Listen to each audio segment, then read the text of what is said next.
Praise the lord. మొదటి ప్రార్థన అంశం.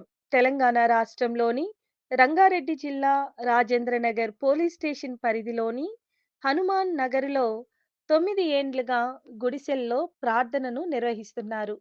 గుడిసెను తొలగించి శాశ్వత మందిర నిర్మాణం చేస్తూ స్లాబ్ వరకు కట్టడం లేపారు. క్రీస్తు విరోధులు నిర్మాణ పనులను అడ్డుకొని పనులను నిలిపివేశారు. దాదాపు 9 మంది క్రైస్తవులపై కేసు నమోదు చేసి తరువాత విడుదల చేశారు.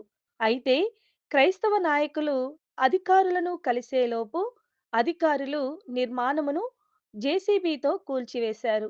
దేవుడు తన బిడ్డలకు న్యాయం చేయనట్లు ప్రార్థించుదాం. రెండవ ప్రార్థనా అంశం.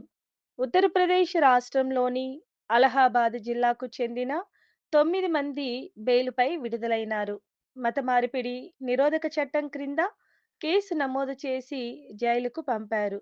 వీరందరూ విడుదలైనందుకు దేవునికి స్తుతి చెల్లించి ప్రార్థించుదాం. మూడవ ప్రార్థనా అంశం. మహారాష్ట్ర రాష్ట్రంలో 100 సంవత్సరాలుగా Wilson college gymkhana ground United Church of North India ట్రస్ట్‌కు ఇచ్చారు. అయితే ఇటీవలే రాష్ట్ర ముఖ్యమంత్రి ఫిడ్నీస్ లీజ్ హక్కును క్యాన్సల్ చేసి జైన్ మతస్థులకు అప్పగించారు. దీనిపై అక్కడ నిరసన వ్యక్తమవుతోంది. ప్రభుత్వం దిగివచ్చి మరలా క్రైస్తవులకే ఆ స్థలమును ఇచ్చినట్లు ప్రార్థించుదాం. నాలుగవ ప్రార్థనా అంశం.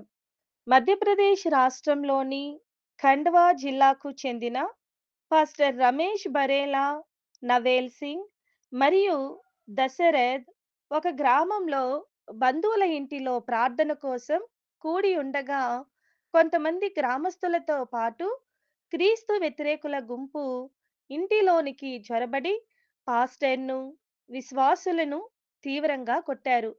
కొంతమందిని హుటాహుటిగా హాస్పిటల్లో చేర్చారు. వీరందరి స్వస్థత కోసం, దేవుని కాపుదల కోసం ప్రార్థించుదాం. ఐదవ ప్రార్థనా అంశం. సుప్రీంకోర్టులో ఈరోజు అనగా ఫిబ్రవరి 11న దళిత క్రైస్తవులకు ఎస్సీ హోదా యొక్క పిటిషన్‌పై విచారణ జరగనేయుంది. అనుకూలమైన తీర్పు వచ్చినట్లు ప్రార్థించుదాం. ఆరవ ప్రార్థనా అంశం. మన దేశంలో ఇంకనూ సువార్త అందని దాదాపు 4,56,000 మంది తారు తెగకు చెందిన బీహార్ వాసులు సువార్తను విని రక్షణ పొందునట్లు ప్రార్థించుదాం. ఏడవ ప్రార్థనా అంశం. అస్సాం ముఖ్యమంత్రి హిమాంత బిశ్వా శర్మ మాట్లాడుతూ ఏ విధమైన దయ లేకుండా ముస్లింలను కాల్చివేయాలని చెప్పిన వీడియో సోషల్ మీడియాలో ట్రోల్ అవుతోంది. ఇటువంటి ప్రజాప్రతినిధులు మత ద్వేషాన్ని రెచ్చగొట్టకుండునట్లు అన్ని మతాల వారిని సమానంగా చూచునట్లు ప్రార్థించుదాం.